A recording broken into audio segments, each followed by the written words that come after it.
기독교에서는 진정한 회개가 있다면 누구든지 용서받을 수 있다고 가르칩니다. 그런데 어떤 사람들은 회개했다고 말하면서도 다시 같은 잘못을 반복하기도 합니다. 회개하면 모든 것이 다 해결된 걸까요? 과거의 잘못을 너무 쉽게 잊어버리는 것은 아닐까요?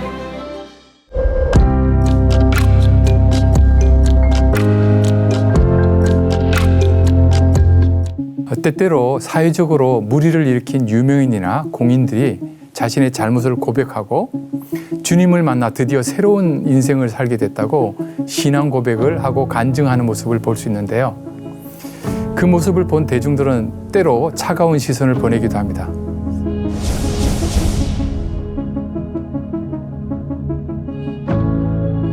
혹시 여러분은 여기에 대해서 어떻게 생각하시나요? 회개하면 모든 것이 다 해결된 걸까요? 과거의 잘못을 너무 쉽게 잊어버리는 것은 아닐까요? 대도라는 별명이 붙을 정도로 대한민국을 뒤흔들었던 도둑이 있습니다.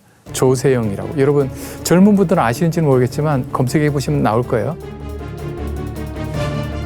이분은 태어나면서부터 먹고 살기 위해서 도둑질을 했습니다. 체포되어서 15년형을 받고 수감 생활을 했는데요. 감옥에 있는 중에 하나님을 만나 신앙을 갖게 되었다고 합니다. 그리고 55세의 나이에 모범수로 출세한 후에 많은 교회를 다니면서 자신의 과거와 자신의 회개에 대해서 그리고 목사로서의 새로운 삶에 대해서 간증했습니다. 집털이를 한 번 하면 3천만 원씩 생기고 금은방을 틀면 억대의 수입이 생길 수도 있지만 이제 간증비로 몇십만 원밖에 받지 않으면서도 간증하고 있다고 자신의 신앙을 고백하기까지 했습니다. 그 아내는 그의 과거에 대한 간증을 듣고 감동을 받아서 그와 결혼했고 아들까지 낳았습니다. 그렇게 행복하게 알콩살콩 잘 사는 줄 알았는데 그가 일본 선교를 갔는데 선교 여행 중에 빈집에 들어가서 강도짓 하다가 일본 경찰에 체포되었습니다. 이에 충격을 받은 그의 아내는 결국 그와 이혼하고 불교의 귀의 스님이 됐습니다. 이런 일을 겪었음에도 그는 범죄를 반복하며 현재까지도 감옥에서 지내고 있습니다. 사람은 누구나 실수할 수 있습니다. 큰 잘못을 저지를 수도 있습니다. 이건 누구나 다 아는 사실이죠. 기독교에서는 진정한 회개가 있다면 누구든지 용서받을 수 있다고 가르칩니다. 과거 조직 폭력배로 살다가 회개해서 전도왕이 되었다는 간증 들어보신 적 있나요?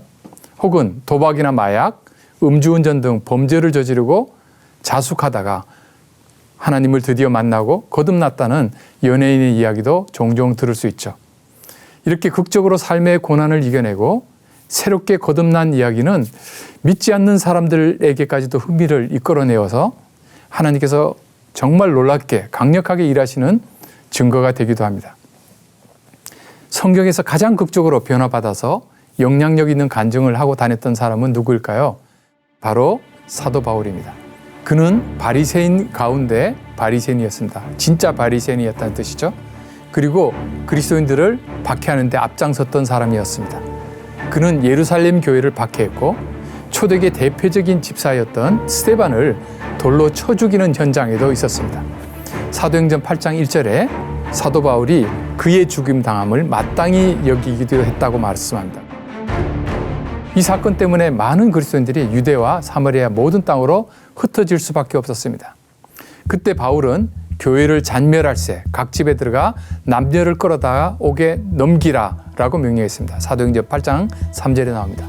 예루살렘 교회에 남아있던 그리스도인들을 남녀를 가리지 않고, 이 중요합니다. 남녀를 가리지 않았어요. 체포해서 감옥에 가두었습니다.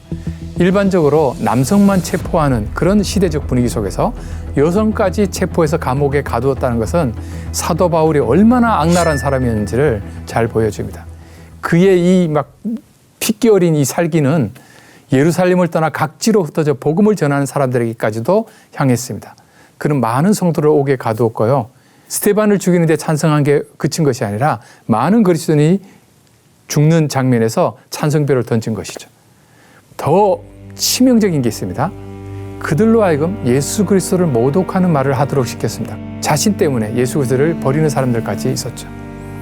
이렇듯 사도 바울은 초대교회의 원수 중의 원수였습니다. 하지만 그는 자신이 저지른 잘못을 깊이 깨닫고 회개했습니다. 그리고 하나님은 그를 이방인의 사도로 크게 사용하셨습니다. 훗날 신약 성경의 상당 부분을 하나님께서 성령의 감동으로 기록하게 하시는 중요한 인물이 되었습니다. 사도 바울처럼 큰 잘못을 저질렀더라도 진정 회개한다면 하나님께서는 그를 용서하시고 크게 사용하십니다. 그래서 우리에게 소망이 있습니다. 우리나라에도 사도 바울과 같은 목회자가 있었다는 사실을 알고 계신가요? 바로 한국인 최초의 장로교 목사이자 제주 선교사로 파송되었던 이기풍 목사님 이야기인데요. 그는 하나님을 알기 전에 세뮤얼 마페 선교사님의 전도를 방해하러 다녔어요.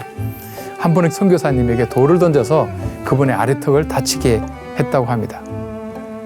그러다가 이 이기풍 목사님 청일 전쟁이 일어나니까 원사도로 피난 갔다가 거기서 윌리엄 스윌런 선교사님을 만납니다.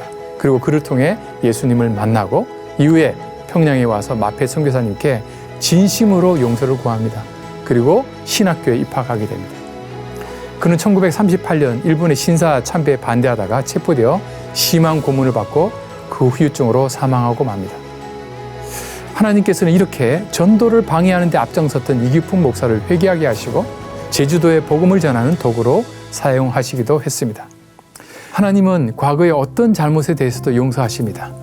예수님은 간음한 여인을 용서하시고 나도 너를 정죄하지 아니하노니 가서 다시는 죄를 범하지 말라고 말씀하셨습니다. 용서는 하되 같은 죄를 반복하지 않도록 경계해야 한다는 것이죠. 그래서 회개한 사람은 항상 자신을 돌아보아 조심해야 하고 끝까지 겸손해야 됩니다.